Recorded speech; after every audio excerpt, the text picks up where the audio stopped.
ग्रंथराज श्रीमद् भागवत महापुराण की जय।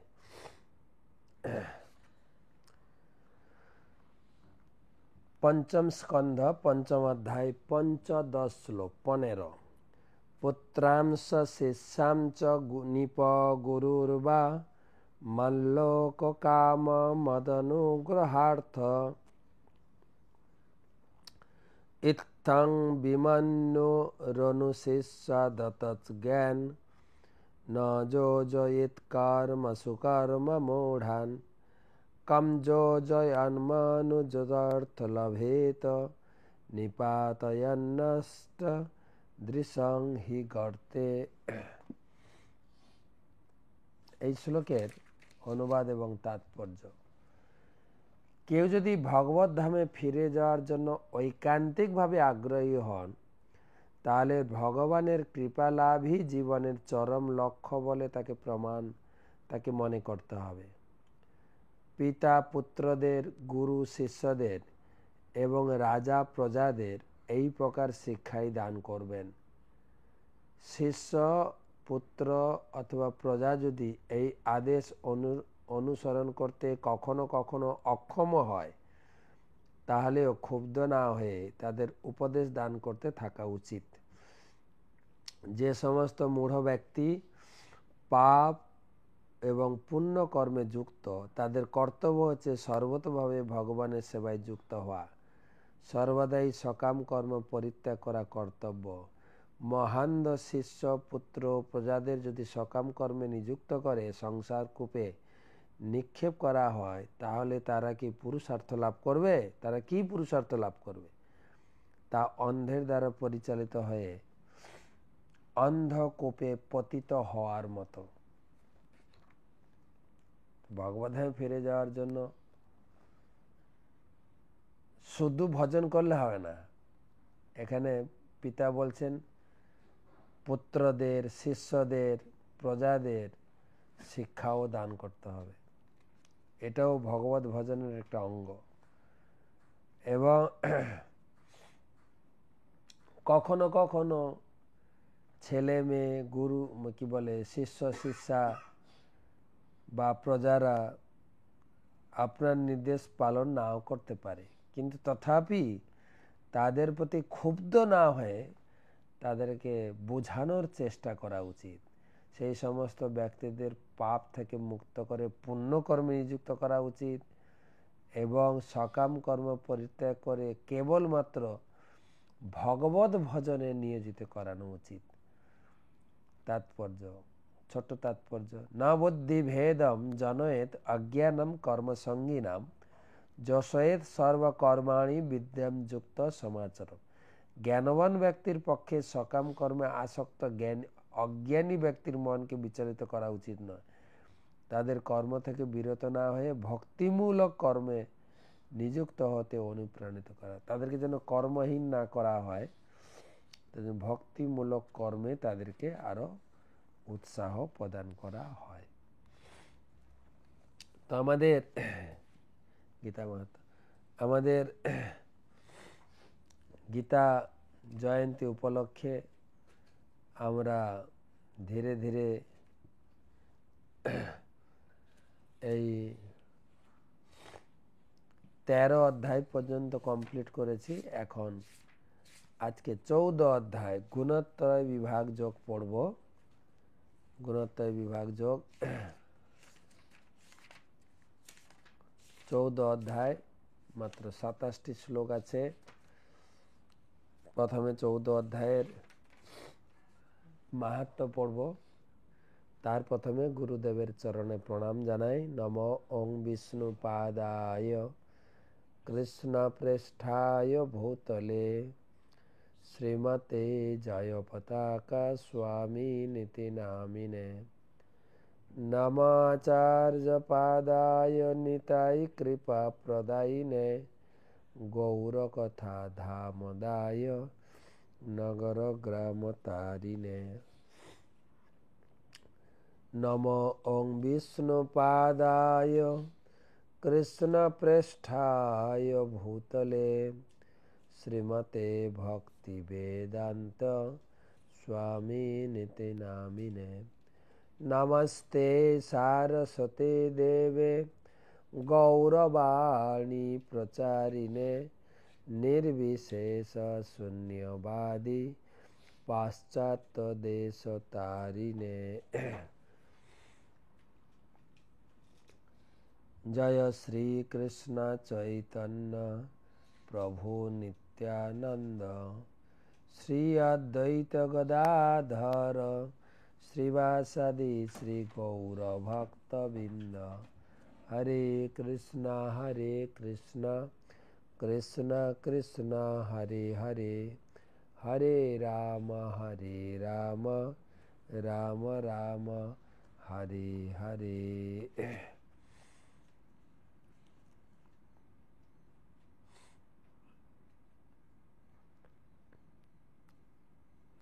तो आज के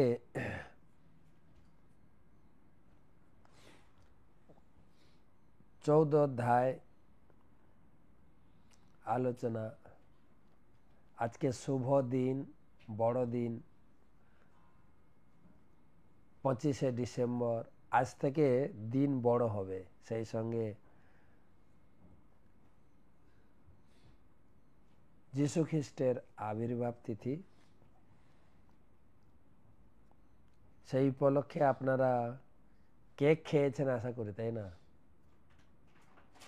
আমরা সারা দিন আজকে সকাল 5টা থেকে গীতার আলোচনা, তারপরে গীতা যজ্ঞ এবং গীতার উপরে বিশেষ আলোচনা, সারাদিন গীতা চিন্তা করে আমরা কাটিয়েছি। এখন এই ক্লাসের শেষে হয়তো কেক পেতে পারি, দেখা যাক।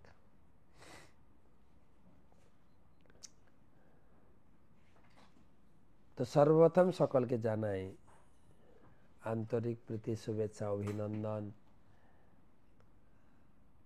গুণত্রয় বিভাগ যোগের এই 14দশ অধ্যায় আলোচনার শুরুতে সকলকে কৃষ্ণ প্রীতি, শুভেচ্ছা এবং বড়দিনের অভিনন্দন জানাই। সেই সঙ্গে আগাম ইংরেজি শুভ নববর্ষেরও শুভেচ্ছা জানাই। তো 14 অধ্যায় শুরু হচ্ছে, চতুর্দশ অধ্যায় 14 অধ্যায়। এই গীতা মাহাত্ম্য আলোচনা হচ্ছে কৈলাসে, কেবল কৈলাসে নয়, বৈকুণ্ঠে ভগবান নারায়ণ লক্ষ্মী মাতাকে শোনাচ্ছেন, কৈলাসপতি ভোলানাথ শিব তিনি পার্বতীকে শোনাচ্ছেন, আর আমরা সেটা আলোচনা করছি। ভগবান শিব বললেন, হে পার্বতী, আরো অধিক মনোযোগের সঙ্গে শ্রবণ করো ভগবদ গীতার 4th অধ্যায়ের মাহাত্ম্য। সিংহল দ্বীপে, জানি না শ্রীলঙ্কায় নাকি, সিংহল দ্বীপে বিক্রম বেতাল নামে এক রাজা ছিলেন। একদিন তিনি তার ছেলে ও 2টি শিকারী কুকুর নিয়ে বনে মৃগয়া করতে গিয়েছিলেন। সেখানেই পৌঁছেই তিনি একটি শিকারী কুকুরকে ছেড়ে দেন। তখন সঙ্গে সঙ্গে কুকুরটি একটি খরগোশের পিছনে ধাওয়া করে। কুকুরের তাড়া খেয়ে মনে হলো খরগোশটা যেন উড়ে চলেছে। দৌড়াতে দৌড়াতে খরগোশটি এসে একটি সুন্দর অতি শান্ত আশ্রমে পৌঁছালো। সেখানে হরিণেরা বৃক্ষ ছায়া আরাম করে বসে আছেন। বানররা আনন্দে গাছের ফল খাচ্ছে। ব্যাঘ্র শিশুরা হস্তি শাবকদের সঙ্গে খেলা করছে, আর সাপেরা ময়ূরের গায়ের উপর দিয়ে চলাফেরা করছে। দেখেন, একে অপরের খাদ্য, কিন্তু ময়ূর সাপ খায়, এখানে কেউ কাউকে খাচ্ছে না। বাঘ, হাতি। এই বনে মহামুনি বৎস বাস করতেন। তিনি ভগবদ গীতার 14দশ অধ্যায় পাঠ করে ভগবান শ্রীকৃষ্ণের পূজা করতেন। মহারাজ বৎসের আশ্রমের নিকটে তার একটি শিষ্য পদধৌত করার সময় ভগবদ্গীতার ৪র্দশ অধ্যায় পাঠ করছিলেন। সেই স্থানের মাটি ভিজে গেছিল। ঠিক তখনই খরগোশটি দৌড়াতে দৌড়াতে এসে পা পিছলে সেখানে পড়ে মরে গেল। সঙ্গে সঙ্গে খরগোশটি এক দিব্য দেহ লাভ করল। তখন এক দিব্য বিমান এসে তাকে স্বর্গলোকে নিয়ে গেল। মুহূর্তকাল পরে খরগোশের খোঁজে কুকুরটি দৌড়াতে দৌড়াতে সেখানে পৌঁছালো। সেও ওই কাদার মধ্যে পিছলে পড়ল। কুকুরের দেহ ত্যাগ করে সে দিব্য দেহ লাভ করলো। তাকেও উচ্চতর গ্রহলোকে নিয়ে যাওয়া হলো। এটা দেখে বৎস মহারাজের শিষ্য হাসতে শুরু করলেন। রাজা বিক্রম বেতাল এইসব আশ্চর্যজনক ঘটনা দেখে আশ্রমে গেলেন। ব্রাহ্মণ শিষ্যকে জিজ্ঞাসা করলেন, আমাদের চোখের সামনে খরগোশ ও কুকুরের স্বর্গ প্রাপ্তি কিভাবে সম্ভব হলো? ব্রাহ্মণ বললেন, এই বনে বাসকারী সম্পূর্ণ জিতেন্দ্রীয় মহামণি বৎস সর্বদা ভগবদ্গীতার ৪র্দশ অধ্যায় পাঠে নিমগ্ন ছিলেন। আমি তার শিষ্য এবং আমিও তার কৃপায় ভগবদ্গীতার ৪র্দশ অধ্যায় পাঠে সর্বদা মগ্ন। আমার গুরুদেবের পাদদেশে মাটি ভিজে কাদার সৃষ্টি হয়েছিল, আর সেখানে খরগোশ ও কুকুর পিছলে পড়ে মৃত্যুবরণ করায় উচ্চতর লোক প্রাপ্ত হয়েছে। আমি কেন হেসেছিলাম এবার সেটাই আপনাকে বলছি। মহারাষ্ট্রের প্রতুধক নামে এক নগর আছে। সেখানে কেশব নামে একটি ব্রাহ্মণ বাস করত। সে ছিল সব থেকে নিষ্ঠুর। তার স্ত্রী ছিল বিলোভনা, অতি চরিত্রহীনা। এই নারী সর্বদা পরপুরুষের সঙ্গ উপভোগ করত। সেই কারণে স্বামী তাকে রেগে দিয়ে একদিন তাকে হত্যা করে। পরজন্মে সে কুকুর হয় এবং ব্রাহ্মণ কেশব তার পাপ কর্মের ফলে খরগোশ হয়ে জন্মায়। এখন তারা উদ্ধার লাভ করল। এরাই ছিল স্বামী স্ত্রী। ভগবান শিব বললেন, প্রতিদিন ভগবদ্গীতার ৪র্দশ অধ্যায়ের মাহাত্ম্য শ্রবণ করে রাজা বিক্রম বেতালও নিয়মিতভাবে ভগবদ্গীতার ৪র্দশ অধ্যায় পাঠ শুরু করেন। দেহত্যাগের পর তিনিও বৈকুণ্ঠে যান। সেখানে তিনি ভগবান বিষ্ণুর পাদপদ্মের নিত্য সেবায় যুক্ত হন। হরি বল। কিভাবে কুকুর, খরগোশ তারা পূর্বজন্মে ব্রাহ্মণ ছিল। তাদের অপকর্মের ফলে কুকুর আর খরগোশ হয়েছে। কিন্তু ভগবদ্গীতার পাঠে এত পবিত্র হয়েছেন সেই মহামুনি, তার স্নানের গায়ের জলে মাটি কাদা হয়েছে।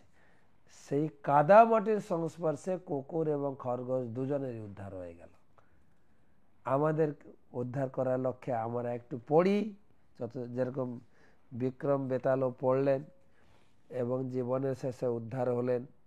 ঠিক সেই রকম আমরাও এই 14 অধ্যায়টি পড়ে আমরাও ভগবত ধামে পৌঁছে যাব। চলুন, খুব সুন্দর অধ্যায় এটা। মাত্র 27টি শ্লোক আছে।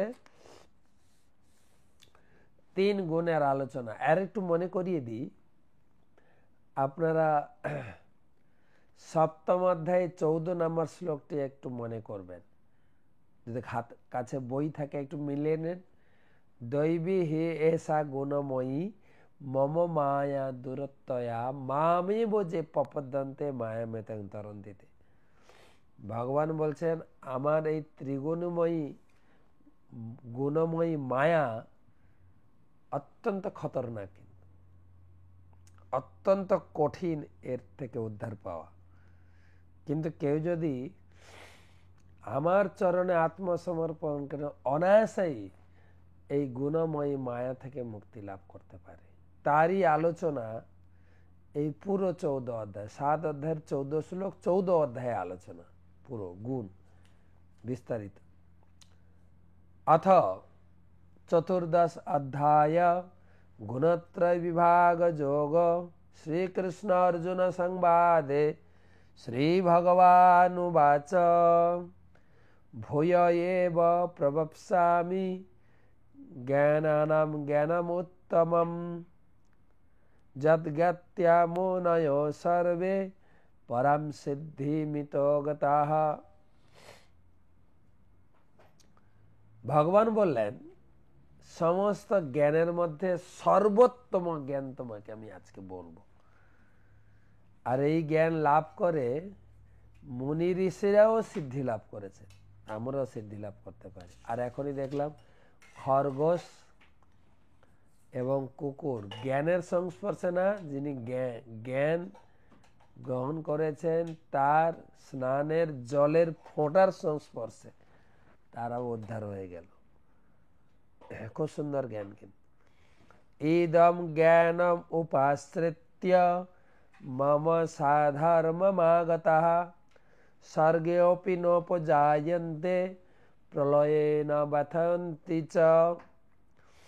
এই জ্ঞান আশ্রয় করলে জীব আমার পরা প্রকৃতি লাভ করে, অর্থাৎ ভগবত ধামে ফিরে যাবে। তখন সে আর সৃষ্টির সময় জন্মগ্রহণ করবে না এবং প্রলয়ের মৃত্যু তাকে ব্যথিত করবে না। এবারে শুরু হচ্ছে জ্ঞান। জ্ঞানের মহিমা দুটো শ্লোকে বলার পরে এবারে জ্ঞান চালু হচ্ছে। মম জনি মহৎ ব্রহ্ম তস্মিন গর্ভম দদামহম সম্ভব সর্বভূতানাম তত ভবতি ভারত। প্রথম কথা হচ্ছে এই জগতে যত জীব আছে, পশু পাখি মানুষ গাছপালা কীট পতঙ্গ, সবার জন্মদাতা পিতা হচ্ছে আমি। ভগবান প্রথমে এটা বলছে। প্রকৃতি হচ্ছে মা, প্রকৃতির গর্ভে আমি নিজে বীর্য আধান করেছি। সবার প্রকৃত পিতা হচ্ছে আমি। সর্বযোনিষু কৌন্তেয় মূর্তয় সম্ভবন্তি যা তাসাং ব্রহ্ম মহজ্জনি অহং বীজ পদপিতাঃ। সর্বযোনিষু সব জীবের যে জন্ম হয়েছে মাতৃজনী থেকে, তার মাতৃজনীতে আমি প্রথমে বীর্য আধান করেছি, তারপরে তার জন্ম হয়েছে। অর্থাৎ আমরা সকলে ভগবানের অরিজিনাল সন্তান। ভগবান বলছেন আমি তোমার পিতা। কোন পিতা? এই জগতে অনেক পিতা থাকে, কিন্তু নিজের জন্মদাতা পিতা প্লাস ধর্ম পিতা, শ্বশুর পিতা, পঞ্চপিতার কথা চাণক্য পণ্ডিত লিখেছেন। কিন্তু ভগবান বলছে আমি কোনোটাই না, আমি হচ্ছে অরিজিনাল বীজ প্রদানকারী পিতা। এখান থেকে একটা জিনিস ভগবান বুঝাতে চাইছেন যে প্রকৃতপক্ষে তুমি হচ্ছ আমারই সন্তান। কিন্তুটা কি, যেরকম উপর থেকে যখন বৃষ্টি হয় না, জল একদম শুদ্ধ, আমরা কখন কোনো বৃষ্টির জল এরকম পাত্র বসিয়ে সরাসরি জলটাকে ধরে খেতাম, একদম স্বচ্ছ ডিস্টিল ওয়াটার। কিন্তু ওই বৃষ্টির জল যার উপরে পড়ে, যদি পুরানো ঘরের চালার উপরে পড়ে জল লাল হয়ে যাবে, লাল রঙের পরে পড়লে লাল হবে, কাদা মাটির উপরে পড়লে কাদা জল হবে। যে জলের একটা নিয়ম, কিন্তু যার সঙ্গে মিশ্রিত হবে সেই রং ধারণ করবে। কিন্তু অরিজিনাল জলটি আর থাকছে না, দূষিত হয়ে। ঠিক সেই রকম আমরা অরিজিনালি ভগবানের সন্তান, ভগবানের মতো গুণসম্পন্ন, ভগবানের মতোই আনন্দময় ব্রহ্ম, এবং আনন্দ চাইছিও, কিন্তু ভগবানের সঙ্গে ডিসকানেক্ট হয়ে গেছি, প্রকৃতিতে জড়িয়ে পড়েছি। তার ফলে তিনটি গুণের দ্বারা আমরা প্রভাবিত হচ্ছি। তিনটি গুণ দিয়ে ভগবান আমাদেরকে আষ্টে পৃষ্ঠে বেঁধেছে। যেরকম পুতুল নাচ হতো না আগে, এখন তো কার্টুন নাচ, আগে ছিল পুতুল নাচ। পিছন থেকে সুতা দিয়ে অপারেট করত, সুতো দেখা যেত না, এত সূক্ষ্ম সুতো। ভগবানও আমাদের তিনটি গুণ, গুণ মানে দড়ি, তিনটি দড়ি দিয়ে বেঁধে আমাদেরকে যেরকম নাচাচ্ছেন আমি সেরকমই নাচছি, এর বেশি কিছু করতে পারছি না। সেটা হচ্ছে গুণ। মজার কথা, ভগবান তো তিনটে দড়ি দিয়ে বেঁধেছেন, বিয়ের সময় তো 7 পাকে বাঁধা হয়, আর বেরোবেন কি করে বলেন তো? তো ভগবান বলছেন 5 নম্বর শ্লোক, সত্যম রজম স্তম ইতি গুণা প্রকৃতি সম্ভবা নিবধ্রন্তি মহাবাহ দেহ দেহিনমব্যয়ম। জড়া প্রকৃতি থেকে এই তিনটি গুণ জীবকে একদম আবদ্ধ করে ফেলে। এবার সত্যগুণের বন্ধন, তত্র সত্যম নির্মলত্যাৎ প্রকাশকম অনাময়ম সুখ সঙ্গেন বদনাতি জ্ঞান সঙ্গেন চানঘ। হে নিষ্পাপ, সত্যগুণের লোকেরা কিভাবে বন্ধন হয়? আমি সুখী, আমি জ্ঞানী, এই অভিমানে তারা সত্যগুণের বন্ধনে আবদ্ধ হয়। রজগুণ, রজরাগাত্মকং বিদ্ধি তৃষ্ণা সঙ্গ সমুদ্ভবন তন্নিবধ্রন্তি কৌন্তেয় কর্ম সঙ্গেন দেহিনাম। রজগুণের লোকেরা তৃষ্ণা এবং আসক্তি, যার ফলে প্রচুর খাটে, আসক্তি। তমগুণ, তমস্তৎ অজ্ঞানং বিদ্ধি মোহনম সর্বদেহিনাম প্রমাদ আলস্য নিদ্রাভি তন্নিবধ্রন্তি ভারত। আর তমগুণের লোকেরা প্রমাদ, আলস্য এবং নিদ্রা, এইটা নিয়েই থাকে। খাও দাও ঘুমাও, আমাদের বাংলায় বলে, কাজের মধ্যে দই খাই আর সই, কাম মে দো খাও আর সো। এবারে এই যে 5, কি বলে 6, 7, 8 এই তিনটা শ্লোকে একসঙ্গে করে 9 শ্লোক। সত্যম সুখে সঞ্জয়তি রজকর্মণি ভারত জ্ঞানম আবৃত তুতম প্রমাদে সঞ্জয়তি উত। সত্যগুণ জীবকে সুখের বন্ধনে আবদ্ধ করে, রজগুণ জীবকে সকাম কর্মের বন্ধনে আবদ্ধ করে, আর তমগুণ প্রমাদ, আলস্য, নিদ্রা। এবারে ভগবান বলবেন, কেউ মনে করবেন না যে আমি সত্যগুণের লোক, না, তিনটে গুণই প্রত্যেক শরীরে আছে, তিনটে গুণেরই প্রতিযোগিতা হয়। যখন যে গুণটা প্রাবল্য হয় তখন সেই গুণের দ্বারা আমরা প্রভাবিত হই। দেখেন, রজতম চ বিভূয় সত্যং ভবতি ভারত রজ সত্যম তমশ্চৈব তম সত্যম রজস্তথা। কখনো রজ তমগুণকে প্রভাবিত করে সত্যগুণ প্রবল হয়, কখনো সত্য তমকে প্রভাবিত করে রজগুণ প্রবল হয়, কখনো তমগুণ প্রবল হয়। সর্বদ্বারেষু দেহেস্মিন প্রকাশ উপজায়তে জ্ঞানম যদা তদা বিদ্যেৎ বিবৃদ্ধম সত্যমিত্তু তদা। তো আমার সত্যগুণ প্রবল হয়েছে কি করে বুঝবো? না, সব কোটি দ্বারে জ্ঞান, জ্ঞান মানে সবকিছু আমি আন্দাজে বুঝবো না, কিন্তু ভালোভাবে উপলব্ধি করব। সমস্ত কিছু দেহের 9টি দ্বারে জ্ঞান, চোখ দিয়ে ভালো জিনিস দর্শন করব, এমন কিছু আন্দাজে দর্শন করব না। কানে যা শুনবো সঠিকভাবে শুনব, নাক দিয়ে সঠিক গন্ধ, এবং মুখ পায়ে উপর সবকিছু সঠিকভাবে জ্ঞান। এবারে রজগুণের লক্ষণ, লোভ প্রবৃত্তির আরম্ভ্য কর্মণাম অসমস্পৃহা রজস্যেতানি জায়ন্তে বিবৃদ্ধে ভরতর্ষভ। এবার রজগুণ বর্ধিত হলে লোভ, প্রবৃত্তি, কর্মে উদ্যম এবং দুর্দমনীয় স্পৃহা বৃদ্ধি পায়। বড় বাড়ি বানাবো, চিরকাল এই বাড়িতেই বাস করব, এরকম একটা অপ্রকাশঃ প্রবৃত্তশ্চ প্রমাদমোহ এব চ সমস্যেতানি জায়ন্তে বিবৃদ্ধে কুরু নন্দন। ভগবান বর্ণনা করছেন যে তমগুণটা একটা অজ্ঞান অন্ধকারাচ্ছন্ন, নিষ্ক্রিয়, কোনো কিছুতে স্পৃহা নেই, ঠিক আছে চলো।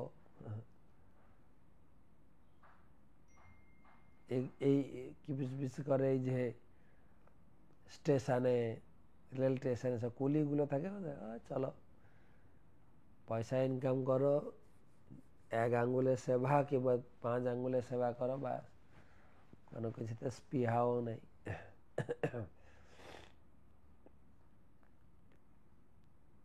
এবারে গুণের গতি, ধরুন আমার সত্যগুণ চলাকালীন আমার মৃত্যু হলো, আমার রজগুণের সময় মৃত্যু হলো, আমি কোথায় যাব? যদা সত্যে প্রবৃদ্ধে তো প্রলয়ম জাতি দেহ ভৃত তদোত্তম বিদম লোকান অমলান প্রতিপাদ্যতে। সত্যগুণ বৃদ্ধিপ্রাপ্ত অবস্থায় যদি মৃত্যু হয়, তাহলে উচ্চতর লোকে, স্বর্গ বা মহর্ষিদের লোকে, জনলোক, তপলোক, ব্রহ্মলোক,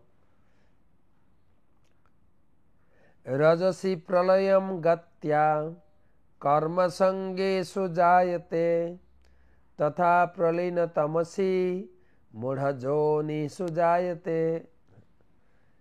এবারে রজগুণ অবস্থায় মৃত্যু হলে এই মনুষ্যকুলে, এই পৃথিবীতে জন্ম হবে। আর তমগুণ অবস্থায় মৃত্যু হলে এই পৃথিবীতে থাকবো হয়তো, কিন্তু পশুকুলে, কীটপতঙ্গ পশুকুলে জন্ম হবে। কর্মণ সুকৃতি সাহু সাত্বিকম নির্মলম ফলম রজসস্তু ফলম দুঃখম অজ্ঞানম তমস ফলম। বলা হচ্ছে সাত্বিক গুণের কর্মকে বলা হয়, কর্মের ফলকে বলা হয় নির্মল, ভালো, সুখ। রাজসিক কর্মের ফল দুঃখময়,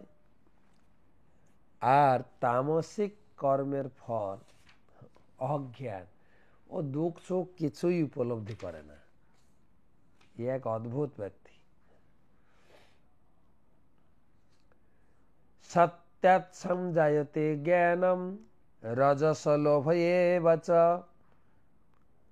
প্রমাদ মোহ তমস ভবত অজ্ঞানমেব চ।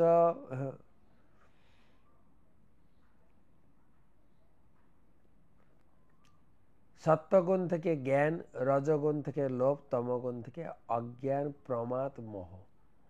বারে বারে একই কথা রিপিট, পুনরাবৃত্তি করা হচ্ছে। কিন্তু সত্যগুণ থেকে জ্ঞান, সুখ, জ্ঞান হলে সুখ হবে, আর রজগুণ থেকে লোভ, কর্মপ্রবৃত্তি, লোভ, আরো চাই, আরো চাই, আরো চাই। আর তমগুণ থেকে অজ্ঞান, প্রমাদ আর মোহ। তাই সংক্ষেপে 18 শ্লোকে ঊর্ধ্বম গচ্ছন্তি সত্যস্থা, ঊর্ধ্বম গচ্ছন্তি সত্যগুণ ঊর্ধ্বের দিকে যাবে। যেমন হেলিয়াম বেলুন গ্যাস আছে না, হেলিয়াম গ্যাসের বেলুন ঢুকিয়ে দিলে উপর দিকে উঠবে। সত্যম গচ্ছস্তে ঊর্ধ্বস্থা সত্যগুণের লোক সবসময় ঊর্ধ্ব দিকে গতি। মধ্যে তিষ্ঠন্তি রাজসা, মাঝখানে রজগুণের লোকেরা থাকবে। জঘন্য গুণবৃত্তিস্থা অধোগচ্ছন্তি তমসা, জঘন্য গুণসম্পন্ন ব্যক্তি তমলোকে গতি হয়। নান্যং গুণেভ্য কর্তারম যদা দ্রষ্টানুপশ্যতি গুণাভ্যস্য পরং বেত্তি মদ্ভাবম সহধিগচ্ছতি।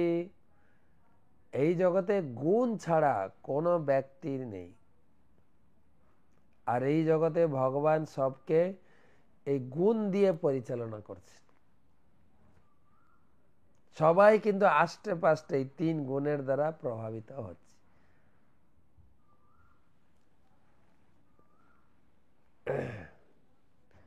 যদি 3 গুণ থেকে মুক্ত হও তবে তুমি আসল জীবনটাকে উপভোগ করতে পারবে। দড়িতে বাঁধা থাকলে তুমি কি করে উপভোগ করবে বলো? ভগবান এটাই শেখাচ্ছে।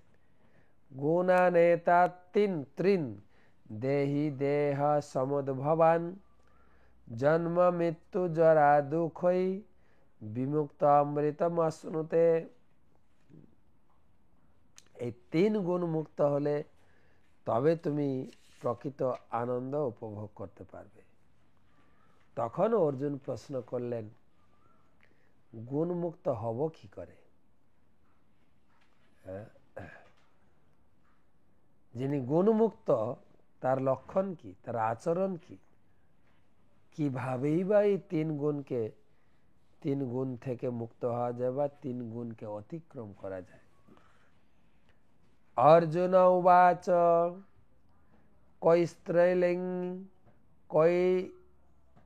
কৈলিঙ্গস্ত্রিন গুণান এতান্তিত ভবতি প্রভো কিমাচার কথম চৈতন স্ত্রিন গুণা নতিবর্ততে। গুণমুক্ত হওয়া যায় কি করে? গুণমুক্ত ব্যক্তির লক্ষণ কি, আচরণ কি? তো ভগবান এর উত্তর দিচ্ছেন। প্রকাশম চ প্রবৃত্তিম চ মোহমেব চ পাণ্ডব ন দেষ্টি সংবৃত্তানি ন নিবৃত্তানি কাঙ্ক্ষতি।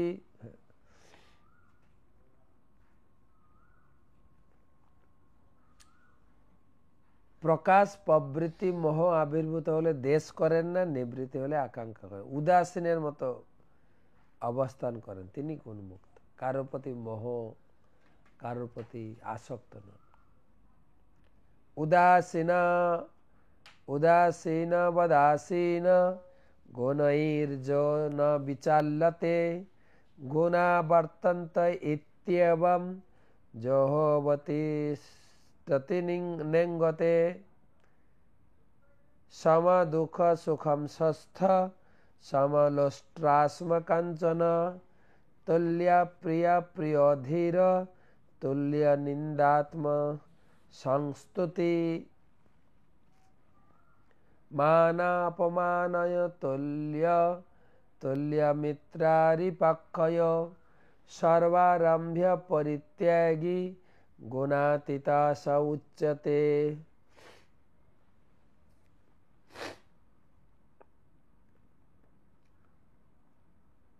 তো প্রথম ছিল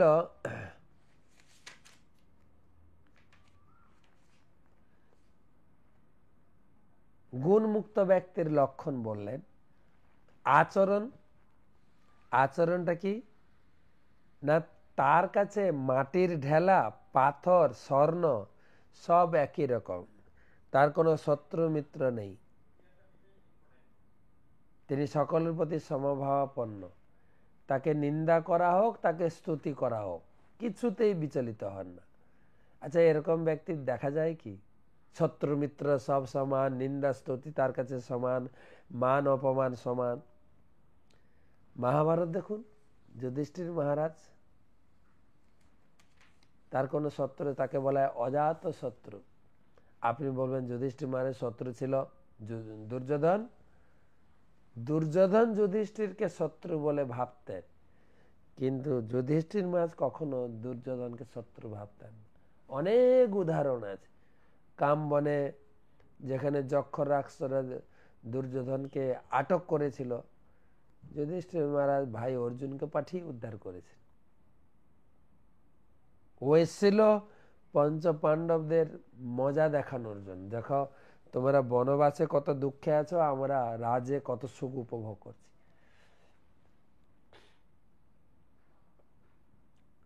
কিন্তু হয়ে গেল বিপরীত। আরেকটা উদাহরণ দিই, যুধিষ্ঠির মহারাজ রাজস্ব যজ্ঞ করছিলেন, 4 ভাইকে পাঠিয়েছিলেন ধন সংগ্রহ করতে, ট্যাক্সিং, কর আদায় করতে। প্রচুর টাকা পয়সা এসছে, প্রচুর ধন সম্পদ। সেই ধন সম্পদের ক্যাশিয়ার কাকে করা হয়েছিল জানেন? দুর্যোধনকে। আপনি আপনার শত্রুকে আপনার এটিএম কার্ডের পিন নাম্বার কি ব্যাংকের পিন নাম্বার বলে দেবেন তো নাকি? হ্যাঁ বলে। কিন্তু যুধিষ্ঠির মহারাজ দিয়েছিলেন ক্যাশের চাবি। তিনি শত্রু ভাবতেন না, তিনি আমার ভাই, যে যদি কিছু টাকা পয়সা চোটও করবে নিক, ভাই নেবে তো, অন্য কেউ নেবে না। সেটাই। এখন লাস্ট প্রশ্নের উত্তর দেওয়া হবে। তাহলে লক্ষণ হলো তিনি কোনো কিছুতে বিচলিত হন না, আর আচরণ হলো তার কাছে সবকিছু সমান, মান অপমান, মাটি সোনা, সুখ দুঃখ সব একই। এবারে গুণমুক্ত হব কি করে, এটাই আলোচনা। মামচ যো ব্যভিচারেণ ভক্তি যোগেন সেবতে সগুণান সমতি তৈতান ব্রহ্ম ভুয়ায় কল্পতে। অব্যভিচারী ভক্তি, এটা খুব গুরুত্বপূর্ণ, কিন্তু ভগবান একদম ট্রেস করেছেন। অব্যভিচারী, ব্যভিচারী, ব্যভিচারী কথাটা মহিলাদের ক্ষেত্রে ব্যবহার করা হয়, যে নিজের স্বামী থাকা সত্ত্বেও পর পুরুষের সঙ্গে মেশে। ভগবান বলছেন তোমার পিতা আমি, তোমার স্বামী আমি, অন্য কেউ না। সবাইকে এক বলে মনে করো না, তুমি ব্যবসা কোথাকার, কেবলমাত্র আমার পূজা করো। আমি তোমার একমাত্র স্বামী, আমার সঙ্গেই মিশবে, আমার প্রসাদই কেবল একমাত্র খাবে। তাহলে তুমি সতী নারী, তাহলে তুমি গুণমুক্ত হতে পারবে। অব্যভিচারী ভক্তি, যারা সবাইকে ভগবান বলে মনে করে, তারা হচ্ছে ব্যভিচারী। কত গালাগালি করেছেন না ভগবান। লোকে বলে শুধু বৈষ্ণবরা শুধু এই কট্টরবাদী, কেবল কৃষ্ণ পূজা করে আর কি। আরে ভগবান নিজে বলছেন, গীতা পড়ুন তো, আপনার কাছে যে গীতা আছে পড়ুন, 14 অধ্যায় 16 নম্বর শ্লোক, 14 অধ্যায় 26 নম্বর শ্লোক। অব্যভিচারী ভক্তি, ব্যভিচারী হলে হবে না, সবাইকে ভগবান বললে হবে না, সবাইকে স্বামী বললে হবে না, কিন্তু স্বামী একজন, সব পুরুষকে নিয়ে থাকো। আমি মাঝে মাঝে বলতাম, একটা জায়গায় গীতা পাঠ দিচ্ছি, আমি বলছি কেবল কৃষ্ণ পূজা করুন, মহাপ্রভু বলেছেন বলো কৃষ্ণ, ভজ কৃষ্ণ, করো কৃষ্ণ শিক্ষা। কেবল কৃষ্ণ পূজা, কৃষ্ণ মন্ত্র জপ এবং কৃষ্ণ শিক্ষা, গীতা ভাগবত পাঠ। বাইরে লোক সবাইকে ভগবান বলেন। তখন এক মাতাজি বলছেন, হ্যাঁ আপনি যা বলছেন ঠিক, আমাদের কানটা ঝালাপালা হয়ে গেল, তোরা তো কৃষ্ণ ছাড়া আর কাউকে বুঝিস না। আমরা কিন্তু ওই রকম না, আমরা সব ঠাকুরকে নিয়ে চলি, আমাদের এরকম ভেদ বুদ্ধি নেই। ভেদ বুদ্ধি, ঠাকুরের ভিতরে ভেদ আছে, ছি, পাপ হবে না। আমি তখন বুঝালাম সবার সামনে, মাতাজি আপনার নাম কি? বলছে কল্পনা দত্ত। স্বামীর নাম কি? রবীন দত্ত। তো যদি আপনার কোনো বান্ধবী আপনাকে বলা, রে কল্পনা তুই কিরকম মেয়ে বলতো, রবীন ছাড়া আর কাউকে বুঝিস না, আমি কিন্তু ওই রকম না, আমি সব পুরুষের সঙ্গে সমানভাবে মিশি, আমার কাছে সব পুরুষ সমান। ব্যবসা না, সব ঠাকুর এক না তো। ভগবান একদম এর আগে তো কতবার বলেছেন অনন্য অনন্য ভক্তি করলে আমাকে পাবে, কেবল আমাকে পূজা। এখানেও তাই বললেন, যদি কেবল আমাকে পূজা করো, অব্যভিচারী ভক্তি দিয়ে পূজা করো, তাহলে তুমি অবশ্যই গুণমুক্ত হবে। লাস্ট শ্লোক, ব্রহ্মণ হি প্রতিষ্ঠাহম অমৃত সাব্যস্য চ শাশ্বতস্য চ ধর্মস্য সুখ সৈকান্তিকস্য চ। তখন সে আমাকে লাভ করবে গুণমুক্ত হলে। এইটি জড়া প্রকৃতির ত্রিগুণ বৈশিষ্ট্য বিষয় গুণত্রয় বিভাগ যোগ নামক ভগবদ্গীতা 14 অধ্যায় ভক্তিবেদান্ত তাৎপর্য। তো কালকে তো চৈতন্য সুধা মাধুরী এবং কালকে একাদশীও, তো পরশু দিন আবার 15 অধ্যায় 15 অধ্যায়টা আরো সুন্দর, আরো সুন্দর উদাহরণ দিয়ে দিয়ে ভগবান বোঝাবে। তো গীতা দান করেছেন মহাকুম্ভ মেলায় যারা, তাদের নামটা আমি পড়ছি। বড় লিস্ট আছে, যদি আপনার নাম না পড়া হয় জানাবেন, পরের লিস্ট পরপর সিরিয়াল আসছে। মীরা মণ্ডল 1টি গীতা, পিঙ্কুচন্দ্র দেবনাথ 9টি গীতা, রঙ্গদেবী চিত্রলেখা দেবী দাসী 8টি গীতা, দেবারতী মিদ্যা 1টি গীতা, রত্নাবতী রাধিকা দেবী দাসী 108টি গীতা, প্রতিমা দত্ত 5টি গীতা, চারু চৈতন্য দাস 51টি গীতা, শান্তি চাহ কলকাতা থেকে 20টি গীতা, গুণপ্রিয় সচী মাতা দেবী দাসী কোচি, গৌরপ্রিয় সচী মাতা দেবী দাসী কোচি 14টি গীতা, ইন্দুলেখা করুণা দেবী দাসী 10টি গীতা, কমলাক্ষী অচ্যুত প্রিয়া দেবী দাসী পরিবারের প্রত্যেকের নামে সব মিলিয়ে 55টি গীতা, কমলাক্ষ অচ্যুত প্রিয়া দেবী দাসী 11টি, বংশীবদন অচ্যুত দাস প্রভু 11টি, যামিনী পাল 11টি, কবিতা পাল 11টি, অন্তরা পাল 11টি, টোটাল 55টি গীতা। নন্তুবাগ 1টি গীতা, নীলাক্ষী সামন্ত 1টি গীতা, সুদীপ মাইতি 5টি গীতা, পূর্ণিমা দত্ত 3টি গীতা, সুমাধুরী যমুনা দেবী দাসী 6টি গীতা, পিন্টু ঘোষ 4টি গীতা, রূপা চৌধুরী 5টি গীতা, বংশী গোপীনাথ প্রভুর পক্ষ থেকে 6টি গীতা, মিষ্টু সামন্ত 11টি গীতা, দিব্য শ্যামসুন্দর দাস আসাম থেকে 8টি গীতা, কাশীনাথ মাঝি 2টি গীতা, স্বপ্না 1টি গীতা, জয়াদা রুক্মিণী দেবী দাসী 108টি গীতা, গৌর কৃষ্ণ প্রভু আমেরিকা থেকে তিনি কালেকশন করে পাঠিয়েছেন।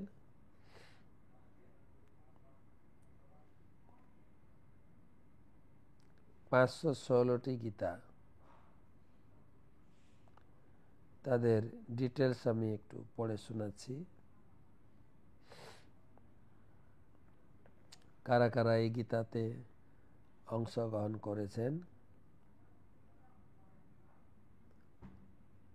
গৌর কৃষ্ণ প্রভু পক্ষ থেকে তমাল শ্যামসুন্দর দাস এবং ফ্যামিলি 14টি গীতা, মহাদেব মল্লিক ফ্যামিলি 15টি গীতা, নিশ্চিত কৃষ্ণ বিশ্বাস ফ্যামিলি 6টি গীতা, মহারানী দেবী দাসী ফ্যামিলি 14টি গীতা, জিতেন্দ্র জগন্নাথ দাস সচী প্রিয়া সুন্দরী দেবী দাসী 16টি গীতা, অখিল দেবনাথ তৃষ্ণা দেবনাথ 15টি গীতা, অতসী সাহা ফ্যামিলি 5টি গীতা, অশেষ কৃপালু নিতাই দাস ফ্যামিলি 5টি গীতা, সর্ববন্ধ মুকুন্দ দাস ফ্যামিলি 8টি গীতা, চন্দনাঙ্গ কৃষ্ণ দাস ফ্যামিলি 6টি গীতা, নির্মল গোপীনাথ দাস ফ্যামিলি 8টি গীতা, পুষ্পপাল ফ্যামিলি 25টি গীতা, ভগবান নরহরি দাস 19টি গীতা, নিহার মন্ডল ফ্যামিলি 15টি গীতা, দীপাপ্রিয়া গৌরী দেবী দাসী 3টি গীতা, আনন্দিনী বৃন্দা গোপী দেবী দাসী 4টি গীতা, মিন্টু চৌধুরী 4টি গীতা, কণিকা পাল 13টি গীতা, সচিরানী দেবী দাসী ফ্যামিলি 10টি গীতা, সাথী রায় ফ্যামিলি 5টি গীতা, সবিতা দাস ফ্যামিলি 5টি গীতা, কিরণ রায় ফ্যামিলি 15টি গীতা, শ্যামল ভৌমিক 18টি গীতা, মাধবী এবং জানকী দাসী 6টি গীতা, জাহ্নবী মানসী গঙ্গা দেবী দাসী 12টি গীতা, প্রাণসখা জগন্নাথ দাস একানিষ্ঠা সুভদ্রা দেবী দাসী 8টি গীতা, সঞ্জয় এবং কাকলি ভৌমিক 6টি গীতা, সুশান্ত গোপাল দাস ফ্যামিলি 6টি গীতা, গৌর কৃষ্ণ দাস ফ্যামিলি 20টি গীতা, শুক্লা মিত্র ফ্যামিলি 44টি গীতা, মহাগোপিকা রাধিকা দেবী দাসী 50টি গীতা, পরমানন্দ ঋষিকেশ দাস 42টি গীতা, রঞ্জিত ভৌমিক 25টি গীতা, রাম ও শিউলি দেবনাথ ফ্যামিলি 13টি গীতা, নন্দিতা ঘোষ মৌনী সিকদার 5টি গীতা, ছত্রনারায়ণ চৌধুরী ভাদিওয়ানি চৌধুরী ফ্যামিলি 13টি গীতা, পূজা ঘোষ সাগর ঘোষ ফ্যামিলি 5টি গীতা, বিভা শাহ তপন শাহ ফ্যামিলি 13টি গীতা, নীরব চন্দ্র সূত্রধর 5টি, টোটাল 516টি গীতা এসছে গৌর কিশোর দাস প্রভুর কাছ থেকে।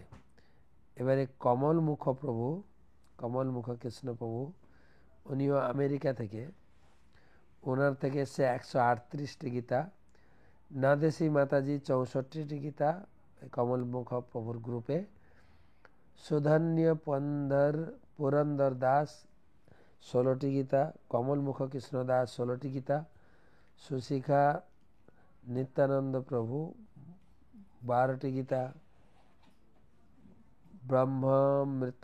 ভাবনামৃত প্রভু 12টি গীতা, অচিন্ত শ্যাম প্রভু 6টি গীতা, কান্ত মাতাজি 6টি গীতা, সর্বতারক প্রভু 6টি গীতা, সব মিলে 138টি গীতা। তারপর পূজারিনী সাহু 2টি গীতা। আজকে এই পর্যন্ত থাক, কালকে আবার ঘোষণা করব। তো সবাইকে ধন্যবাদ, কৃতজ্ঞতা জানাই যারা যারা গীতা দান করেছেন। আপনাদের সকলের এবং আপনাদের সকলের পরিবারের মঙ্গল কামনায় ভগবান গীতা বক্তা ভগবান কৃষ্ণের চরণে প্রার্থনা জানাই। হরে কৃষ্ণ কৃষ্ণ কৃষ্ণ হরে হরে, হরে রাম রাম রাম হরে হরে।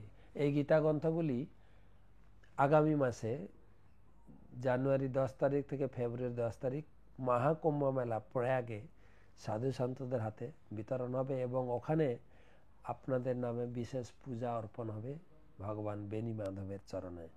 সেই সঙ্গে আপনাদের অনুরোধ রাখি, আপনারা আপনাদের পরিবার প্রতিবেশী আত্মীয় স্বজনদের কাছে এই সুযোগটা পৌঁছে দিন, তারাও যেন গীতা দান করে এই সুযোগ গ্রহণ করতে পারে। যে কোনো গীতা, 1টা 2টা 5টা আমরা গ্রহণ করব। আমাদের প্রায় 4 লক্ষ গীতার দরকার, আমাদের টার্গেট।